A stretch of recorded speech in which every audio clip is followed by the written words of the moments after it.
Hi, today we're going to be talking about making the camera more approachable because all of you, no matter what kind of video you're doing, if you're doing Facebook Live or a video blog or even a training video or a sales video, you want to feel like you're talking to a real human being. But the challenge is you're usually not. I mean, if you have someone who can stand behind the camera for you, that is always the best thing. But sometimes you're doing this at home, sometimes you're doing it in the middle of the night, sometimes you're doing it every day or every week, and you can't always get someone to be your buddy when you're ready to film. So I have some tricks that I'm going to share with you about how I make the camera more approachable and how I feel like I'm talking to a real person, like I'm having a relationship to the person that I'm talking to on the other side of the camera.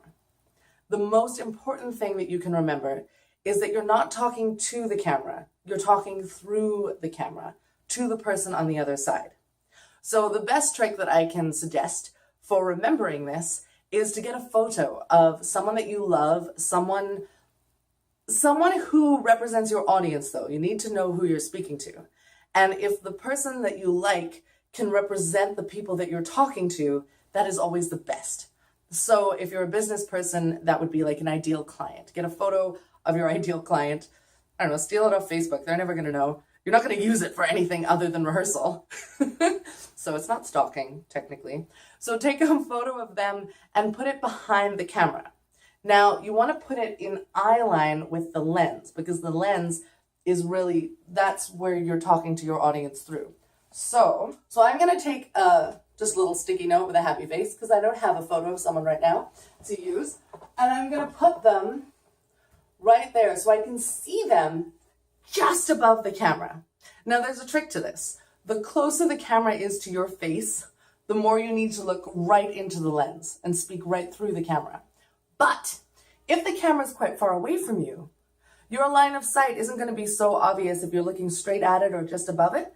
So you can actually put that photo or sticky with a happy face or whatever it is, you can put it just above the camera and talk to that if it's far enough away from your face. So it's not about how close the sticky note is to the camera, it's about how close your face is to the camera.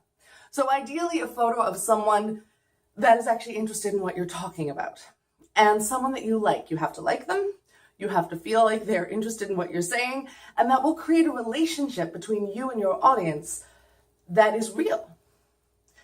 You do need to know who you're talking to. You need to know your audience. For me, I'm talking to people right now who are interested in creating video, who are interested in being more real in their Facebook Live posts, in their video blog posts, or doing video training.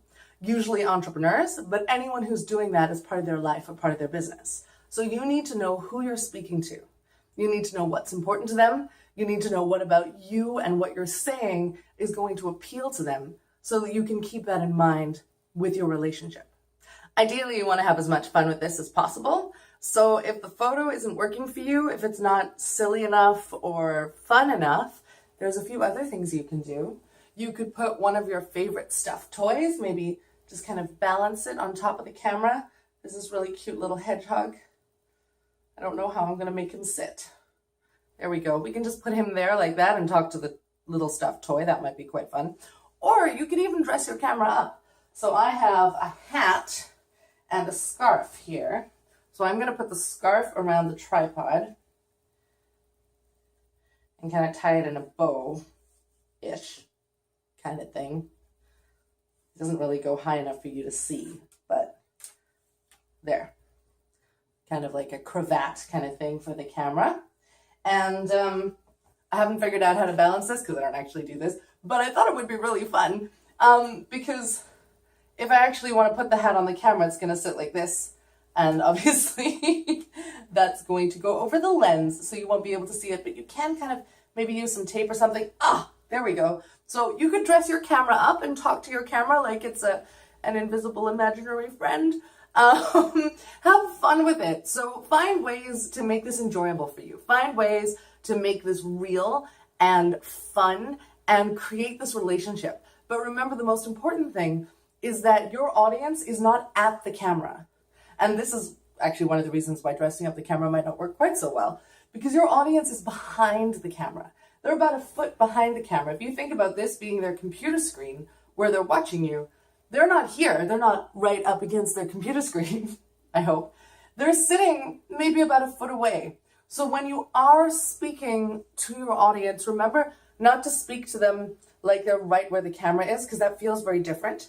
Speak through the camera about a foot further so that you're actually kind of making eye contact. You want to be making eye contact with your audience through space and time. It's kind of like Doctor Who. It's really cool if you think about it.